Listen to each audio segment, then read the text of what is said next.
Video తీస్తారు, record పెట్టుకుంటారు. సరే అని నేను చెప్పేసి ఇంకా నా పైకి ముగ్గురు వచ్చి గొడవ చేస్తున్నారు అక్కడ బుకింగ్లు ఉంటే. నేను బుక్స్ అన్ని టికెట్ బుక్స్ తీసుకొని రూమ్లోకి వచ్చి వాళ్ళు ఇంకా గొడవ చేస్తుంటే నాకు భయం వేసింది. అసలు మొత్తం ఇట్లా కొట్టడానికి ఉరికొస్తున్నారు ముగ్గురు కలిసి అని చెప్పి నేను రాజేష్ సార్కి ఫోన్ చేసి, సార్ ఇట్లా మీరు పంపించారు కదా, పంపిస్తే ఈ సార్ వాళ్ళు వచ్చి గొడవ చేస్తున్నారు, ఒకసారి వచ్చి మాట్లాడుకోండి సార్. ఒక 100 మంది భక్తులు దాకా ఉన్నారు అంటే వాళ్ళని కాదు, వేరే బయట భక్తులు కూడా వచ్చారు. ఆ రోజు వ్రతాలు ఉండే 3 వ్రతాలు.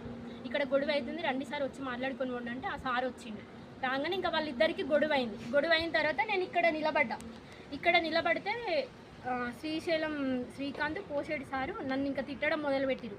అసలు వీళ్ళకి ఫోన్ చేసింది ఎవ్వరు ఏ లంజ కొడుకు చేసిండని ఇంకా వల్గర్గా, అంటే నన్ను ఇంకా ఇట్లా తిట్టలేక అట్లా ఘోరంగా తిట్టడం మొదలుపెట్టింది.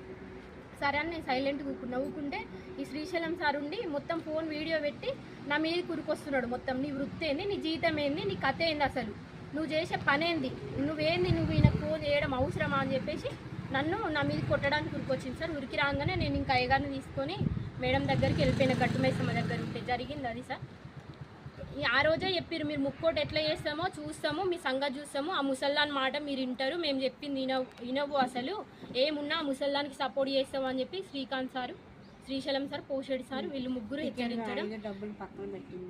టికెట్లు రాయొద్దు, అయితే ఈ టికెట్లు రాయకుండా డబ్బులు అనేవి పక్కకు పెట్టు, విరాళాలు వచ్చినా ఒక 200 అయినా సరే వచ్చినా పక్కకు పెట్టి మాకు మేము బాత్రూమ్లు కట్టిపిస్తాం, మేము అది చేపిస్తాము, నువ్వు టికెట్లు రాస్తే బాగుండదు, అసలు ఏం టికెట్లు రాయకు, నువ్వేం టికెట్లు రాసినా ఆమె ఏం పైసలు చేస్తుందో తెలియదు అని మేడంను తిట్టడం, నన్ను తిట్టడం జరిగింది.